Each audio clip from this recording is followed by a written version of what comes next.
নমস্কার বন্ধুরা, আমি কুহু কুকিং ডিলাইটের রান্নাঘরে তোমাদের আরও একবার স্বাগত জানাই।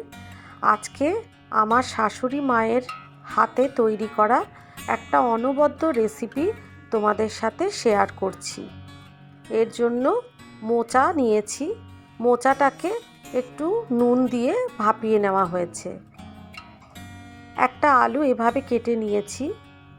এখানে নিয়েছি গোবিন্দভোগ চাল। এখানে একটা মশলা নিয়েছি, তাতে ধনে, জিরে, হলুদ গুঁড়ো আর কাশ্মীরি মির্চ, নুন এবং মিষ্টি সবই দেওয়া আছে। আর নিয়ে নিয়েছি বেশ কিছুটা পরিমাণে কিশমিশ।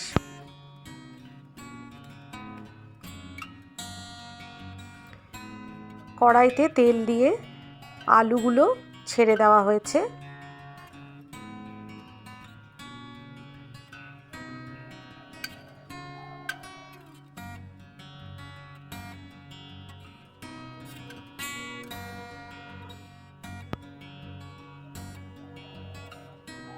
এই রেসিপিটি আমার শাশুড়ি মা তার মায়ের কাছ থেকে শিখেছিলেন, সেটাই আজকে তোমাদের সাথে শেয়ার করছি। আলুগুলো লাল লাল করে ভাজা হয়ে গেছে। তারপরে এই গোবিন্দভোগ চালটা দিয়ে দেওয়া হয়েছে।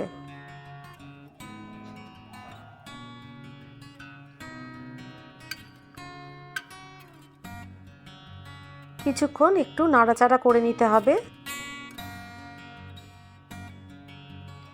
এরপর কিশমিশ দিয়ে দেওয়া হলো।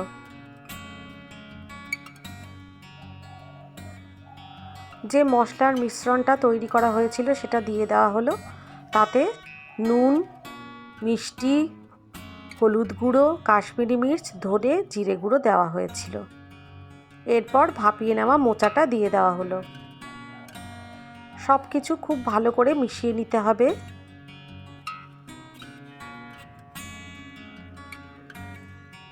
দু থেকে 3 মিনিটের জন্য ঢাকা দিয়ে রাখা হয়েছিল।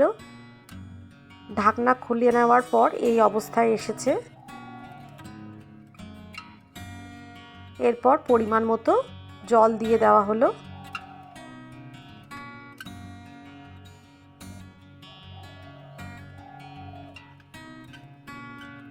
পাঁচ মিনিটের জন্য ঢেকে দেওয়া হয়েছিল। তারপরে ঢাকনাটা খোলা হয়েছে।